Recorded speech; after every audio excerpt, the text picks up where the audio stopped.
Welcome to the weekly Turtle Wow News with Vrograg Radio Edition. I'm your news anchor orc, Vrograg Fishlayer, here to bring you all the top server news for the week of June 17th, 2024. Let's get to it. I'm the orc, and here's the news. Top news this week, June 12th marked the beginning of the last seasonal sale for the Turtle Donation Shop. Players have until the 25th to get double value on their Turtle coins. In a release from the PR team, it looks like following the sale, the donation shop will no longer have periodic half-off sales, and instead opt for more targeted sales at specific categories of items or give token bonuses. So, if you've been waiting to donate to the project, this might be the last time to get deals for a while. The official Turtle Wow Twitter account dropped a link to a sample track of the new Karazhan raid by composer known only as Schofield. The music titled Banquet of the Dead is a waltz piece set with a harpsichord lead and a swelling orchestra driving the classical waltz feel.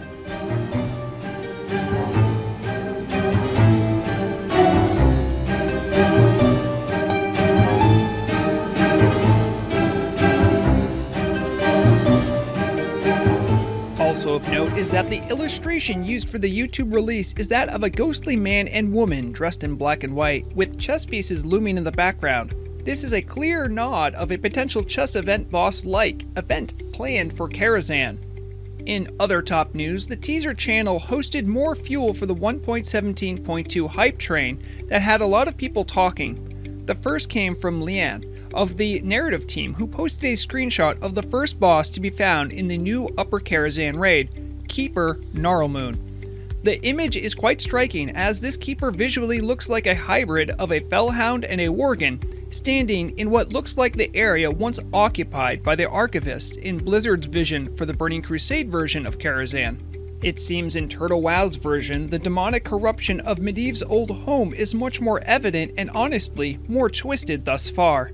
Finishing the teasers for this week, just this last Friday, Acalix teased a welcome change coming for alchemists.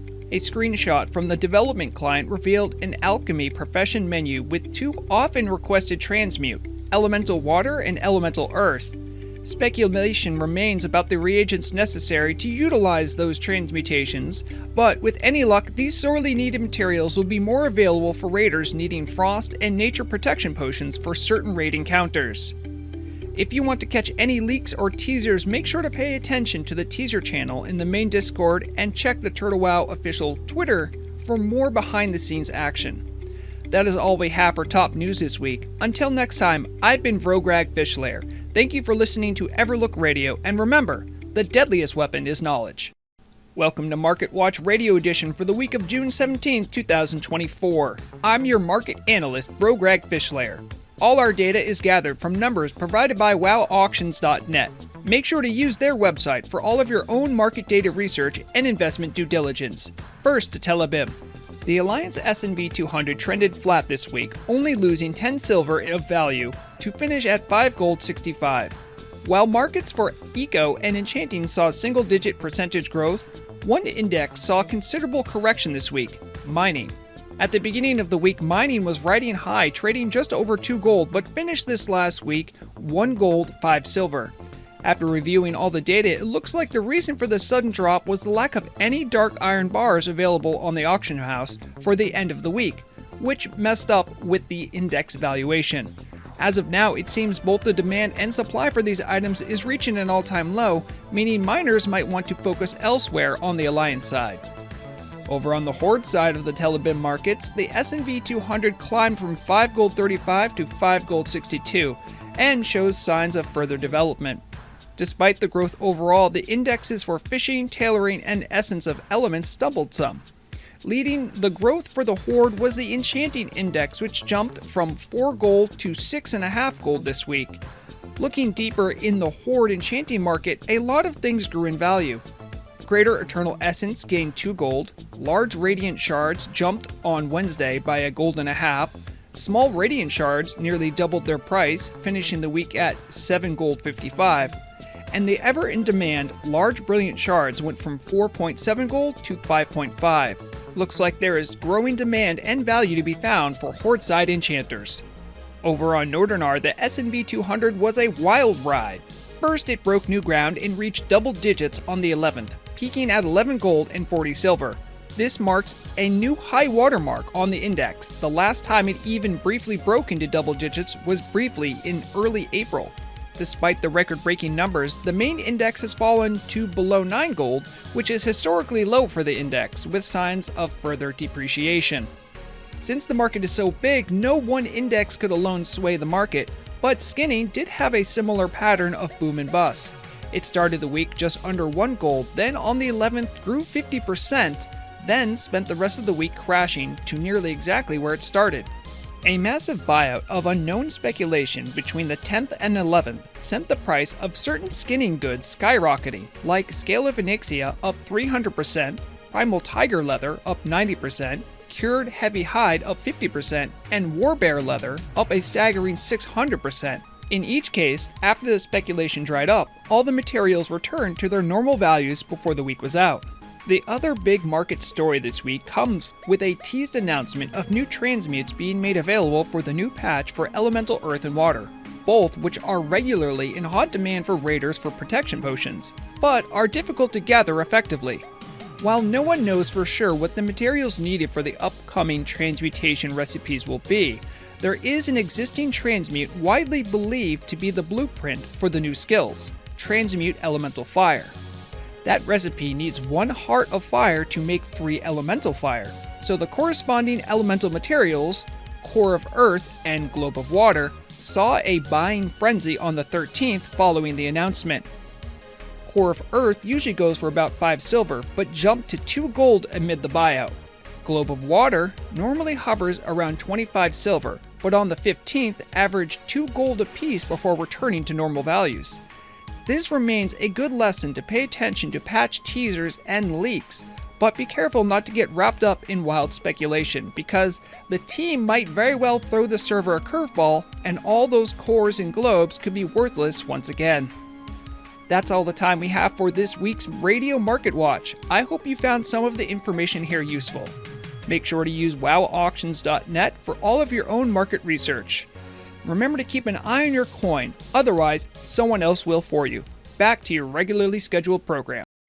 Welcome to Turtle Wow News' Community Bulletin, Radio Edition. I'm your host, Frograg Fishlayer, here to bring you all the community news and updates on events going on in your community, for the player and by the player, for the week of June 17, 2024. The siege at Cargathia in Ashenvale broke this weekend after a long stalemate. A group of demon and Furbolg forces calling themselves the Nyxorian sect united in purpose long enough to start the campaign and force denizens of Cargathia into a siege. Fortunately, a group of Horde-aligned auxiliary forces, not content to starve to death, broke the siege in spectacular fashion, killing both King Brong of the Furbolg army and Astrazerzas, who rumor has it was the puppet master of the whole affair. Congratulations and honor to the victors of such a noble fight. The big event is just around the corner. A band of druids, on behest of their various orders and led by members of Golden Moon, are going to attempt an all-druid Molten Core run on June 20th at 1800 server time. Evidently, the summer solstice is an ideal time to strike at the corrupting nature of the befouled spot within the earth. And in light of that, these bold druids hope to stop this evil corruption where it lay dormant before infecting more of their beloved natural world. Make sure to contact a Golden Moon representative if you're interested. In community achievement news, a self-proclaimed newcomer to the vanilla WoW scene named Makurios started playing on Telebim shortly after the War Effort event started. This player posted a screenshot of their time played over the intervening few months and boasts not only leveling to 60 in around 3 days of game time, but then relentlessly started grinding to get his own scepter of the Shifting Sands.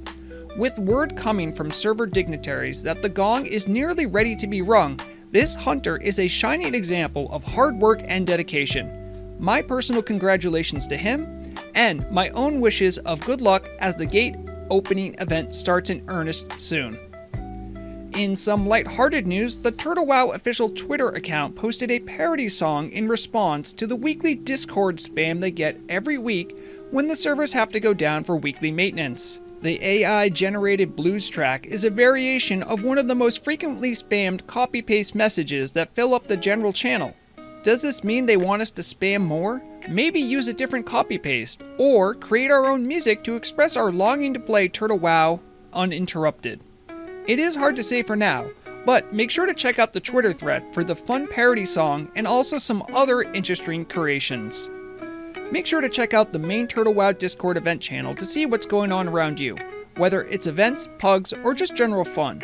Lots is going on in our community. You just have to take a look. I've been Vrograg Fishslayer, wishing you all a fun week on the server. Loktar Ogar. Vrograg Fishslayer here, keeping you up to date and informed about all the latest changes and adjustments coming to you through the changelog. Today we'll look at the changelog for June 11, 2024, which hosted 23 separate changes. Let's check out the most impactful ones with this week's changelog roundup. Leatherworking industry leaders sent pamphlets out to the many skinners of Azeroth, showing them the correct technique for skinning animals at maximum range without spoiling their materials. This new technique has helped erase many spoiled hides from entering the marketplace and helped skinners scrape by with more materials to sell. Following last week's training of Horde-aligned field duty agents, the mission for new Cenarian Circle recruits will be easier than ever.